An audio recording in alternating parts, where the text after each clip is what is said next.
So this video is basically me saying goodbye. If you followed this journey, when I found this cat named Morris in my front yard, he was cold. He was very much beat up. He was a friendly, nice cat living outside because somebody dumped him.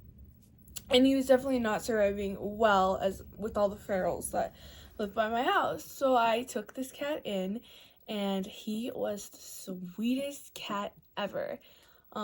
He would give you hugs. He would love up on you. And I had never met this cat before seeing him outside. Like, this cat was just a lover. He had always been a lover, and I believe he always will be a lover. That's just who Morris is.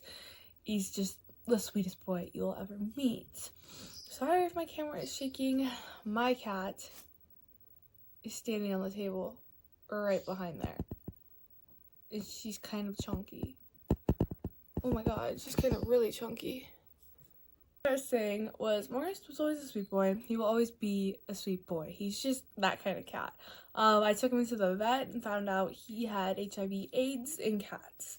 It gets transmitted when they fight, when they transfer blood to each other. Let's say he looked like he got pretty beat up out there.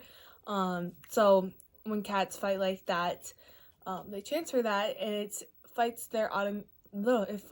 their immune disease and makes them really prone to getting sick.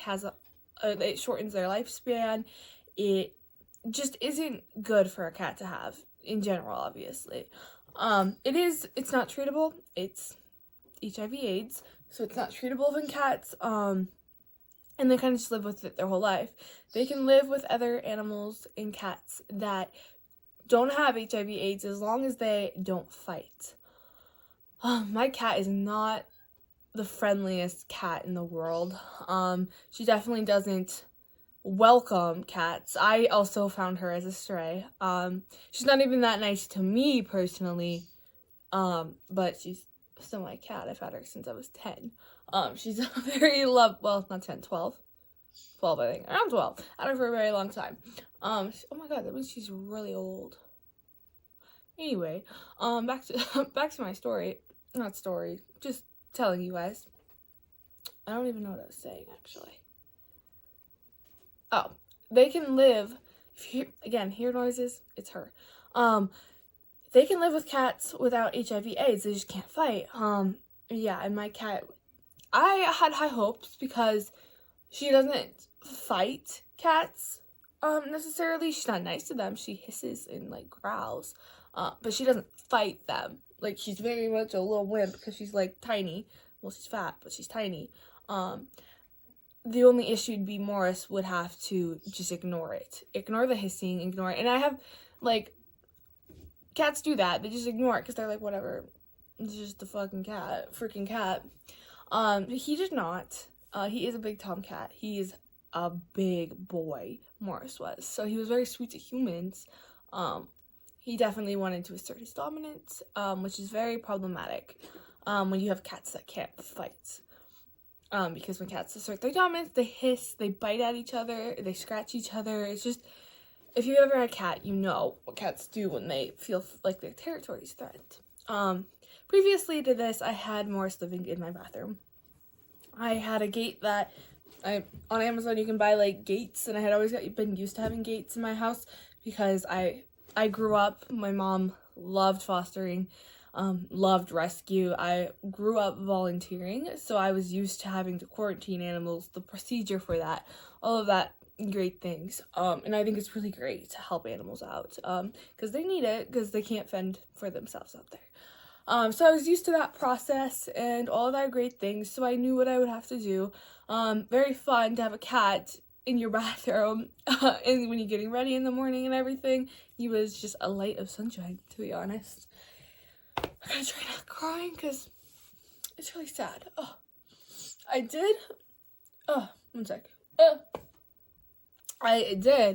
get ready for work before doing this, to stop myself from crying all morning because he just got sent. Oh, well, I'll get into that. It's rolling down my face. But I have mascara on and my face stuff on. And I gotta remember, it's sad, but it's really what's best for Morris. Oh. Okay. I think I'm good. Oh, I don't even know what I was saying. Oh, yeah. He was the sweetest.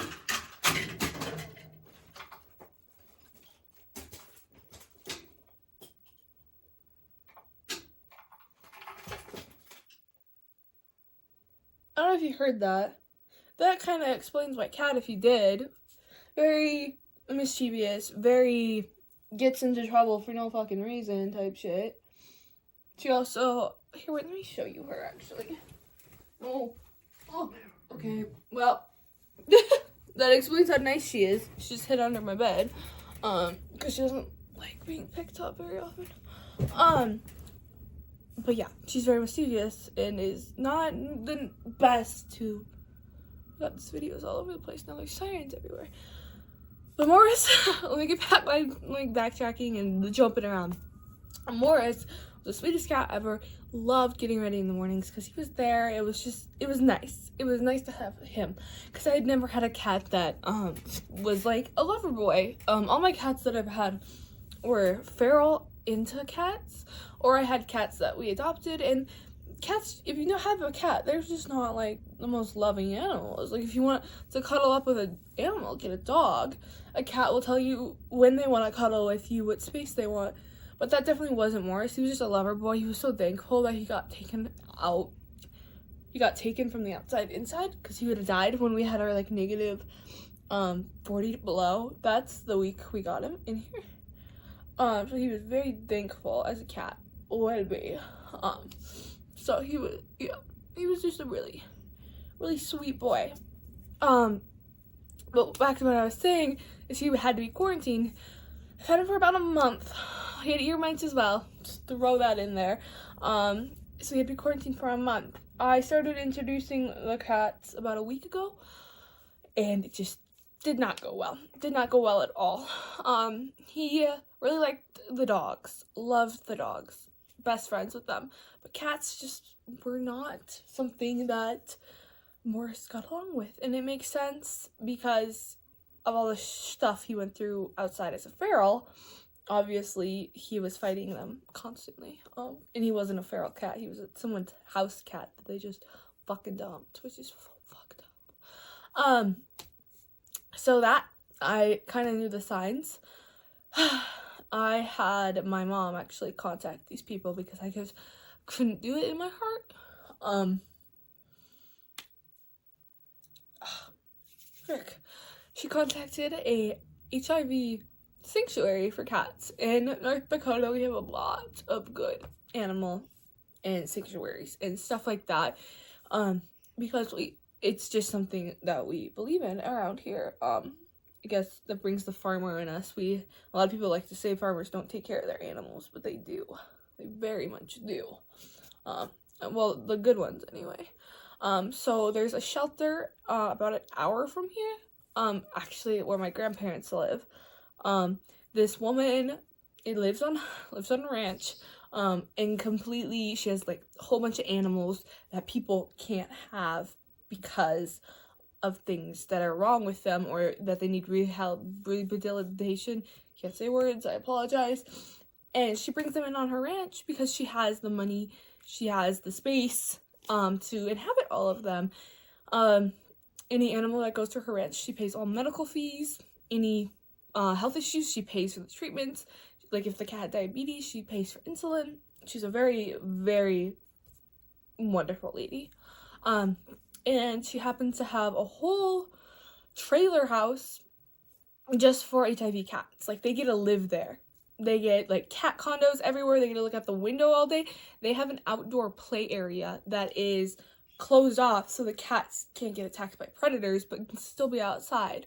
Well, this lady is, like, a saint. She is a saint, for all animals out there, that needed help in life.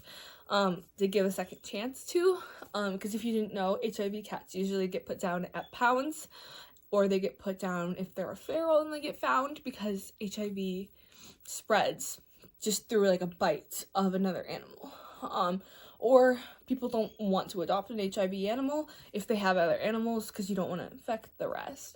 So her having this sanctuary is the best thing to this world.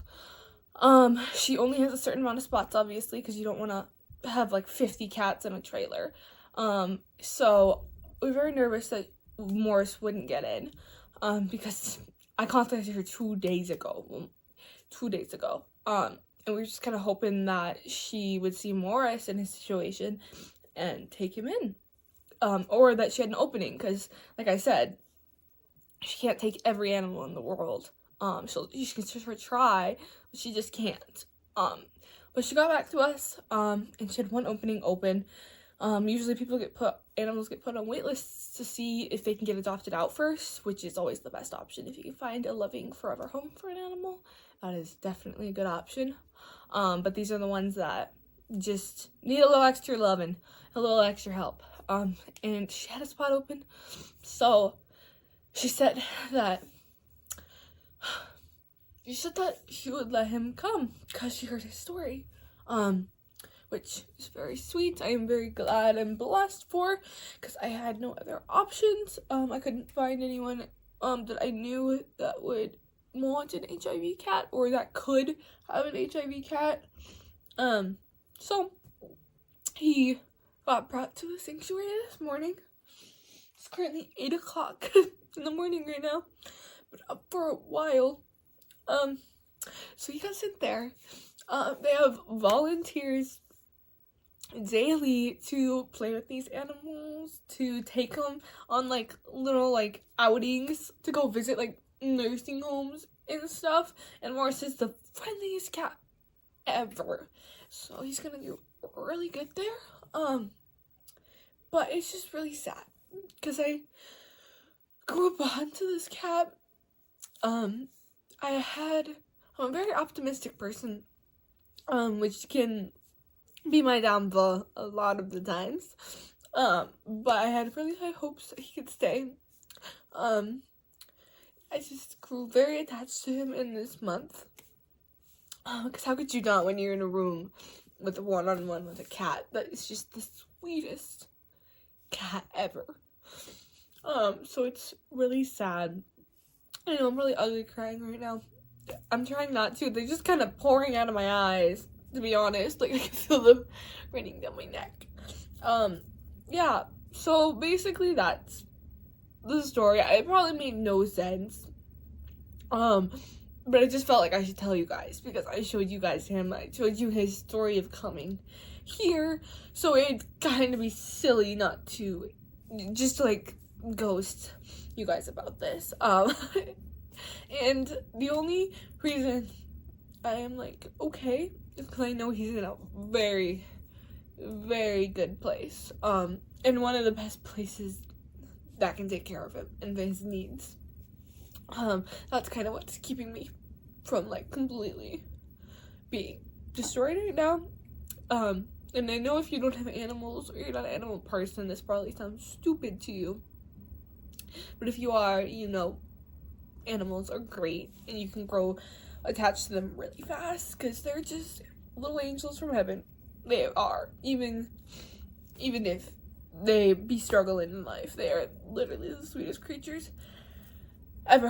But I wish Morris the best of luck. I can always volunteer there. I don't know if I'll be able to because that might break my heart even more. It's like seeing him, knowing that that I think it's better. I think this is better for everyone. I didn't really have a choice in this kind of decision, because I couldn't have an animal getting hurt or injured or sick, at all. So my hands were kind of tied, but I have high hopes that everything happens for a reason, and he is going to have a really good life. I don't know how he couldn't. He's definitely a little fuzzy orange angel. But I just wanted to give you guys this little update. I'm actually posting this the day I'm filming it. I'm posting it right after I edit this, which I'm probably not gonna edit much. I'm just gonna cut the spots where I'm like crying too much. But I'm going to insert some clips of Morris as well. If you don't follow me on Instagram or anything, I posted a lot about him, so I'll post those videos and clips of him. But before that, I'm just gonna end this video. I just wanted to give you guys a little update, and I'm gonna be wishing Morris the best of luck because he's the sweetest boy that anyone could have imagined. Hi, Morris. No, baby. Oh, you got the sticks, Morris. Hi. Hi. Here's some kitty beauty. Kitty beauty. Me and my man are chilling for the night. Hey, baby.